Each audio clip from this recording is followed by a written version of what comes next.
Hi everyone, hope you're doing well.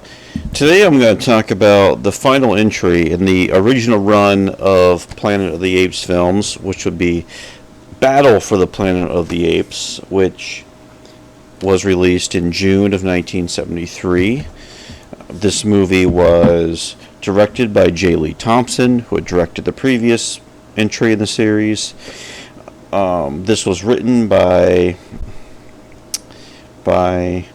John William Corrington and Joyce Hooper Corrington, the team who had wrote the Omega Man a few years before, and story credit went to Paul Dinn, who had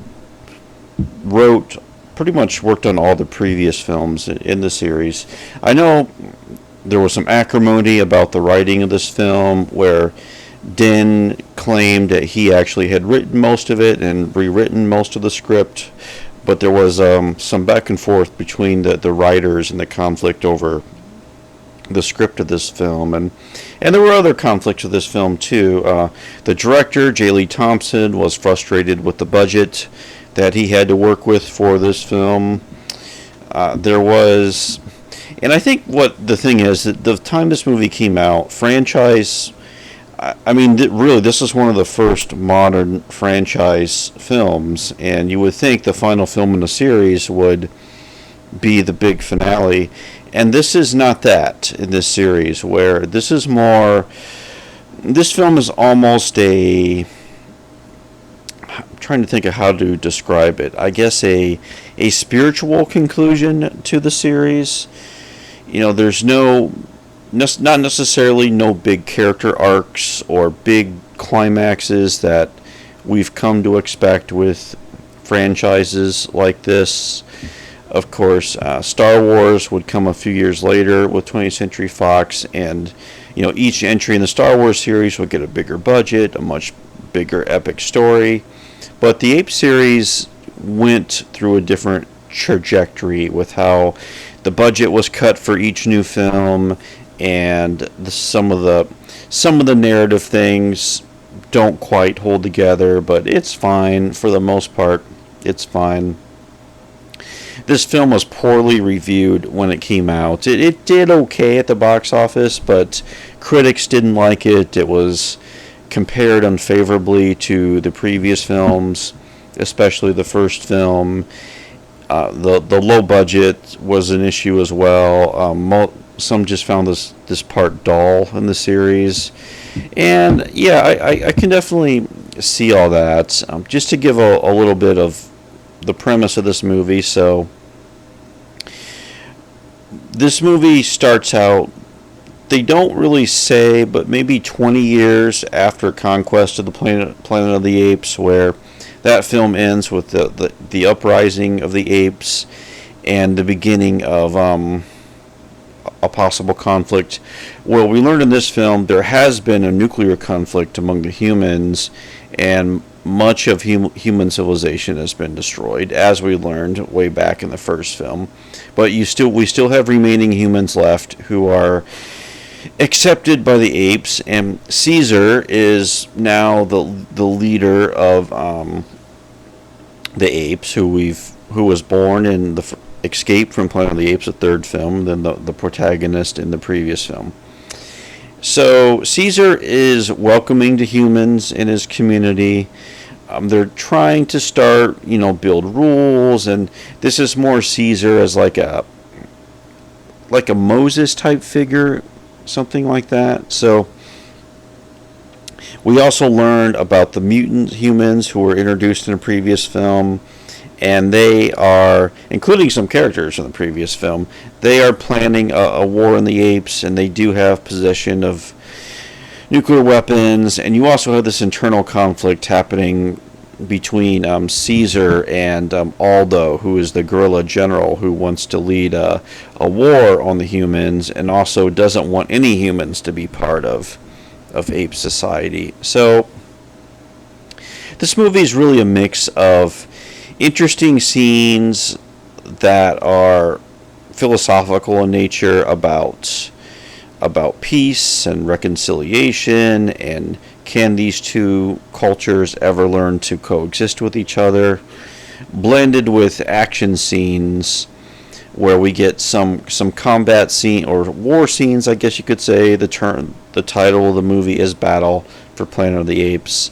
At the end, there is kind of a big battle sequence, but you can see the budget is not quite there, not quite what it should be for what they're going for in the movie. But and I think the real strength of the movie is in the dialogue and in the acting. Roddy McDowall is of course back in this film. Claude Akins plays Aldo, the general.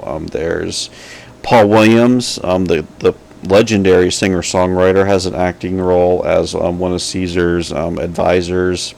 John Huston also appears in this film at the beginning and the end, who appears as the lawgiver, who we've heard mentioned in the first film. The lawgiver wrote the sacred text of Ape Society, and we see Houston thousands of years in I think, what do they say, 600 years in the future, where he is conducting a class with, interestingly enough, humans and apes in this class. So there's also some drama in the film where, as I said, the gorillas are kind of plotting against Caesar, and a tragedy occurs in the midst of that.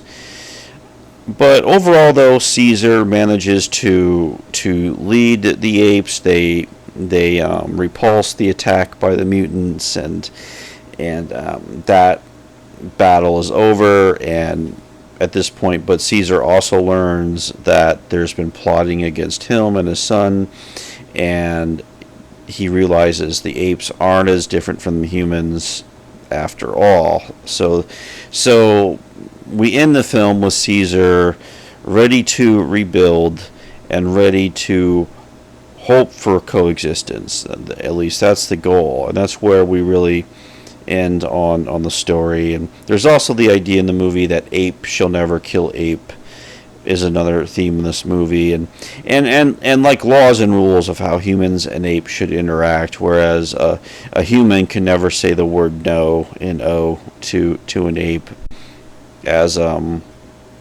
recalling the former relationship where humans were the ones dominating the apes. So there's things like that introduced in the film. But like I said, we end on, I guess, a solemn note, maybe a little bit of hope, but also a little bit of weariness by the end of the film. And famously, the film ends with the lawgiver lecturing young children, ape and human children, and then the camera pans over to a statue of Caesar with a tear running down his eye, which I always thought was a moving ending to the story, where we're not sure if is it a tear of joy, is it a tear of sadness, of tragedy. We don't know. We don't know. Is everything that we know is going to come to pass in the first two films, when Taylor arrives and humans are subjugated by the apes, and apes have become kind of a very authoritarian society in their own rights, and then eventually, the apocalyptic second film, Beneath the Planet of the Apes. I mean, is that the way things are going to go, or is there still a possibility that things could go differently? Here I'm thinking of another movie like Back to the Future Part 3, where Doc says at the end of the film,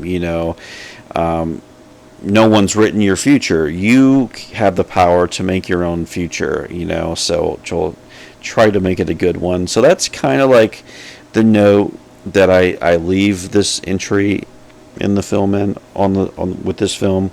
So I think it's I think time has been kind to this entry in the series, and I think the big reason for that is that the reboots that we got in the 2000 teens really drew a lot, I think, from this movie, where in the original series, it's always like either the humans are the ones in control and the apes are the ones being persecuted, or it's the opposite. The apes are kind of persecuting the humans.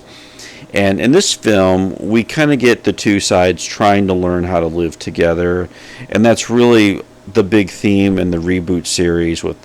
In particular, there's Rise of Planet of the Apes, and then Dawn, and then War for Planet of the Apes, where we're really dealing with this part of the timeline where can humans and apes figure out a way to coexist and things like that. So I think this movie's been surprisingly influential in the long run, even though the limitations that this film had.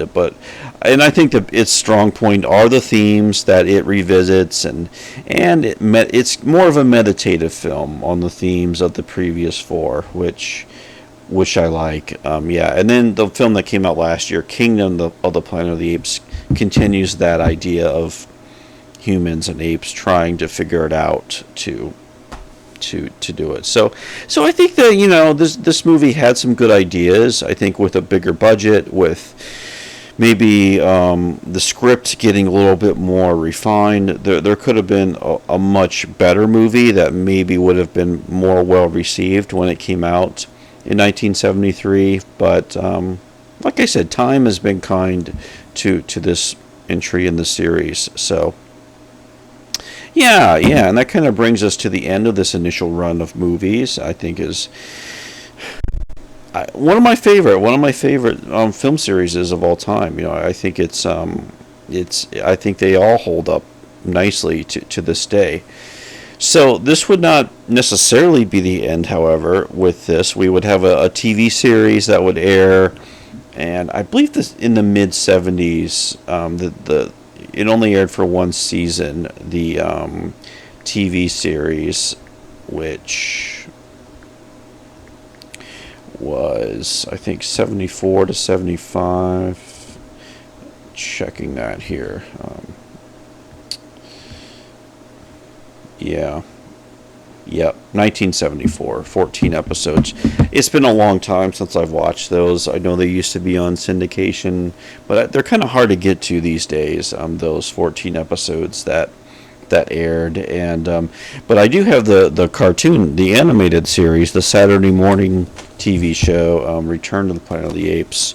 I do have the DVD for these, and I've watched most of these, but someday I'd like to do maybe a video on the Saturday morning series as an interesting part of the pop culture of these movies and that too. So hard to say where they'll go in the future. Maybe we'll get a TV series, but it looks like right now they're sticking to movies, and I think the last one did well. So I'm sure we'll be getting some more films in this series. But anyway, just to kind of wrap up this series, Battle for Planet of the Apes, a movie of limitations, but I think in the long run it's held up well and is definitely worth watching if you're a fan of the original run of movies. So all right, thanks for watching, and I will talk to you later. Bye.